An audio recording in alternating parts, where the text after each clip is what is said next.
দেশের 4 লাখ মসজিদের ইমাম ও মুয়াজ্জিনদের সমাজের কল্যাণমূলক কাজে লাগানোর আহ্বান জানিয়েছেন আস-সুন্নাহ ফাউন্ডেশনের চেয়ারম্যান এবং জনপ্রিয় ইসলামী আলোচক শেখ আব্দুল্লাহ।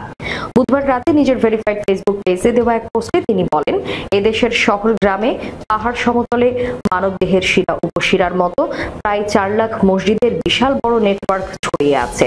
সব রাজনৈতিক দল কিংবা সরকারি অফিসের সংখ্যাও হয়তো এত বড় নয়। 4 লাখ মসজিদে অন্তত 8 লাখ ইমাম মুয়াজ্জিন রয়েছেন। তিনি বলেন, সরকার এই জনবল ব্যবহার করে দুর্যোগ মোকাবেলা, পরিবেশ সুরক্ষা, নাগরিক সেবা, স্থানীয় সরকার, দুর্যোগ ব্যবস্থাপনা, বিবাহ, জন্ম ও মৃত্যু নিবন্ধন সহ সমাজ কল্যাণমূলক অনেক কাজ করতে পারে।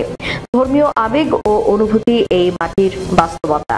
মসজিদ এবং আলেমদের প্রতি মানুষের যে আস্থা ও বিশ্বাস রয়েছে তা কাজে লাগাতে পারলে সমাজ ও রাষ্ট্র নিঃসন্দেহে অনেক দূর এগিয়ে যাবে। এর জন্য সবার আগে প্রয়োজন সরকারের সদিচ্ছা, পাশাপাশি প্রয়োজনীয় প্রশিক্ষণ সহ যথাযথ পদক্ষেপ গ্রহণ করলেই এটা বাস্তবায়ন করা সম্ভব। 4 লাখ মসজিদের এই বিশাল অবকাঠামো, নেটওয়ার্ক এবং সম্ভাবনাময় জনশক্তিকে অবজ্ঞা করে একটা দেশের এগিয়ে যাওয়া খুবই কঠিন। তিনি আরও বলেন, এই দেশের মানুষ শুক্রবারের ছুটির সকালে নির্ভর হয়ে বিশ্রাম নেয়, পুরো সপ্তাহের শরীরে ক্লান্তি ঝেড়ে ফেলে, সাবান শ্যাম্পু সমেত গোসল সেরে ইস্ত্রি করা পরা পাঞ্জাবি পরে মসজিদে যায়।